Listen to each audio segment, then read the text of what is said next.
नमस्कार प्यारे विद्यार्थियों, आज कक्षा 8वीं हिंदी विषय की इस कक्षा में हम आपकी कक्षा स्तर के अनुसार रचना के आधार पर वाक्य के भेद पढ़ेंगे और पाठ संख्या 14 बहू की विदा पाठ का अभ्यास सागर विद्यार्थी इस वाक्य रचना को समझने के बाद हल करेंगे।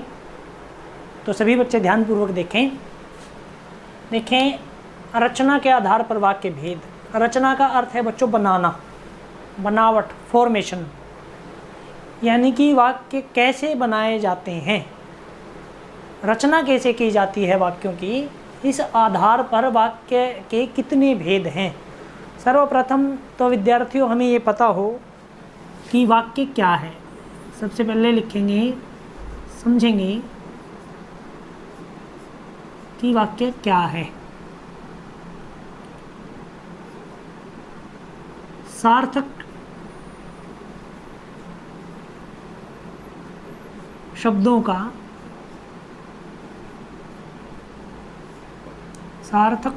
का समूह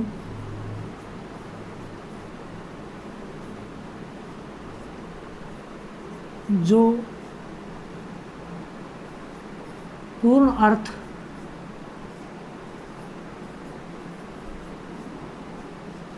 या भाव प्रकट करता हो,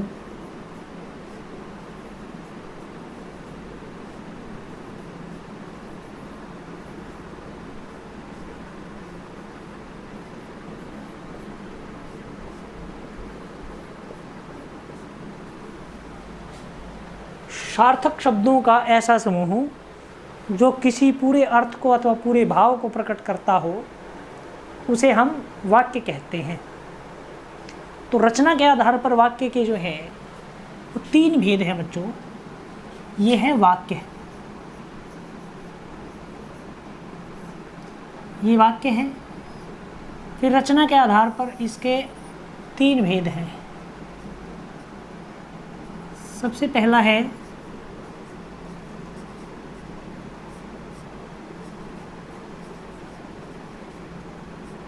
सरल वाक्य, दूसरा है संयुक्त वाक्य और तीसरा है बच्चों मिश्रित वाक्य।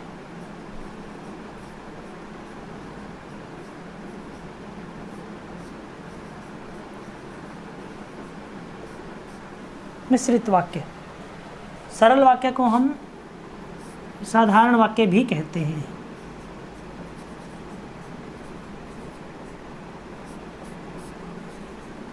ये आपके पास 3 भेद हैं वाक्य के, सरल या साधारण वाक्य, दूसरा संयुक्त वाक्य और तीसरा मिश्रित वाक्य। अब हम अलग अलग सरल वाक्य किसे कहते हैं, संयुक्त वाक्य किसे कहते हैं और मिश्रित वाक्य किसे कहते हैं, इसके विषय में जानेंगे। सबसे पहले जानेंगे बच्चों सरल वाक्य के बारे में।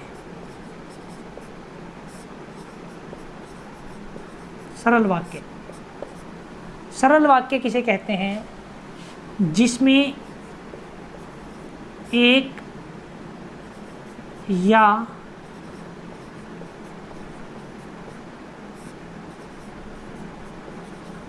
उससे अधिक कर्ता हो सकते हैं,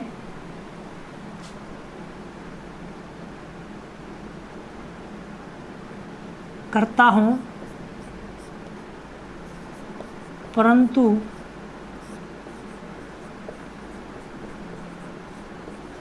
समापिका क्रिया एक हो, उसे सरल या साधारण वाक्य कहते हैं। कैसे?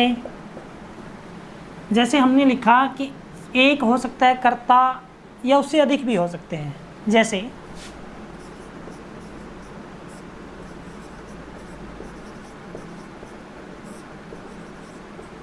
राम खेलता है, करता है राम। फिर हम क्या लिख सकते हैं, राम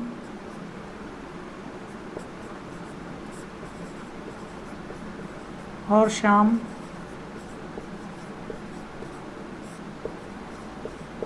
खेलते हैं। अब ध्यान से देखेंगे बच्चों, अब कर्ता दो हैं, राम और श्याम। यहाँ क्रिया समापी का क्रिया एक है, यहाँ भी समापी का क्रिया एक है। अब दूसरी तरह से कैसे समझेंगे, ये हो गया कर्ता एक हो सकता है या अधिक हो सकते हैं, एक हो सकता है या उससे ज़्यादा हो सकते हैं। दूसरी परिभाषा में कई बार लिखता है ये कि एक उद्देश्य हो, एक या अधिक उद्देश्य,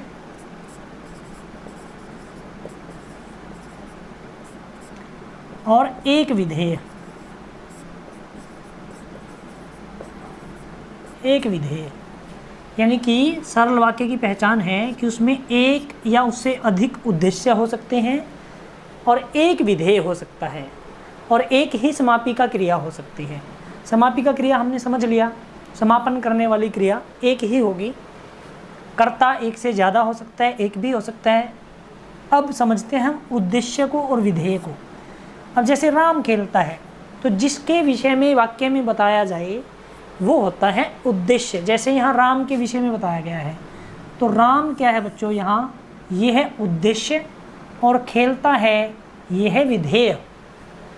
ऐसे ही अब यहाँ राम और श्याम खेलते हैं, तो किसके विषय में बताया गया, राम और श्याम। तो ये दोनों क्या है, ये उद्देश्य हैं और खेलते हैं ये विधेय है। यानी कि उद्देश्य फिर कर्ता की तरह एक या उससे अधिक हो सकते हैं, परंतु विधेय एक होगा और समापी का क्रिया एक होगी। ये है सरल वाक्य की पहचान या साधारण वाक्य जिसको हम कहते हैं। दूसरा समझेंगे बच्चों संयुक्त वाक्य। संयुक्त वाक्य का अर्थ है मिला हुआ। संयुक्त का अर्थ है मिला हुआ, जुड़ा हुआ।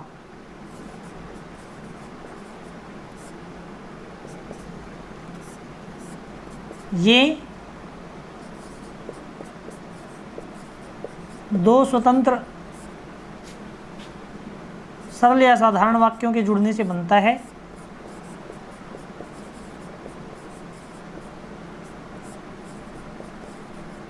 वाक्य जब योजक से जुड़े हों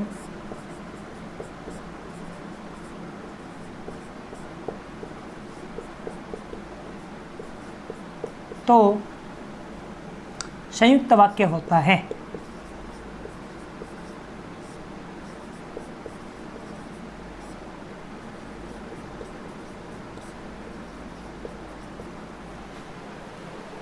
जो दो स्वतंत्र सरल और साधारण वाक्य जब किसी योजक से जुड़े हों, योजक होता है जोड़ने वाला, तो वो संयुक्त वाक्य होता है। जैसे हम समझें राम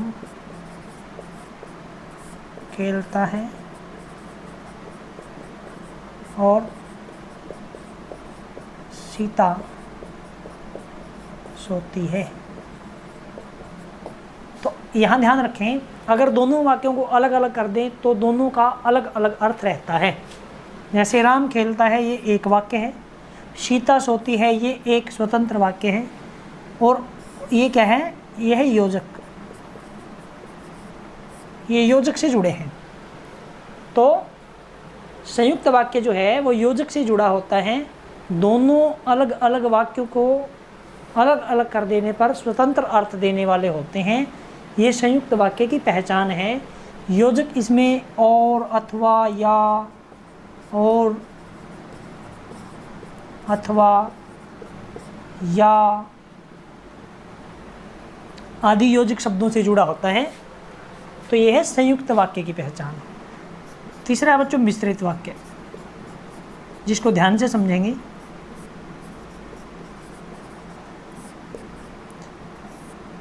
मिश्रित का अर्थ है मिक्स्ड, मिक्स, मिला हुआ।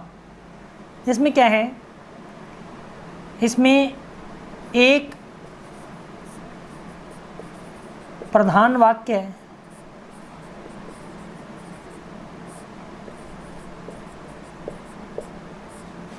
दूसरे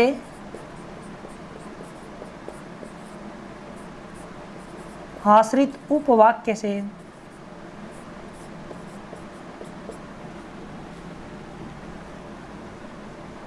समुच्चय बोधक अव्यय पदों से जुड़ा होता है।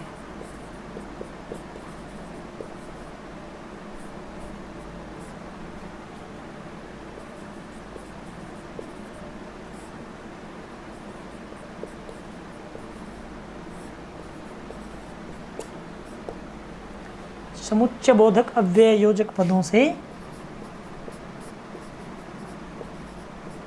जुड़े वाक्य को मिश्रित वाक्य कहते हैं।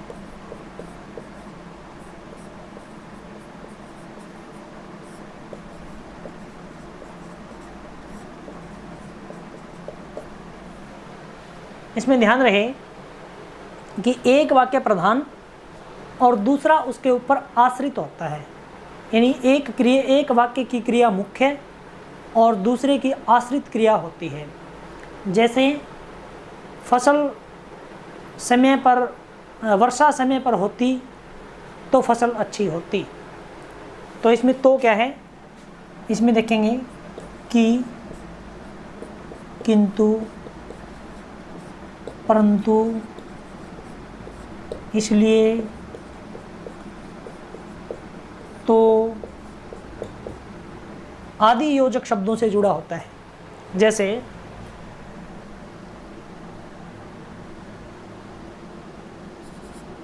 उसने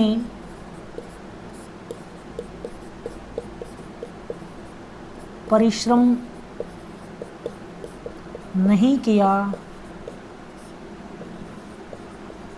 इसलिए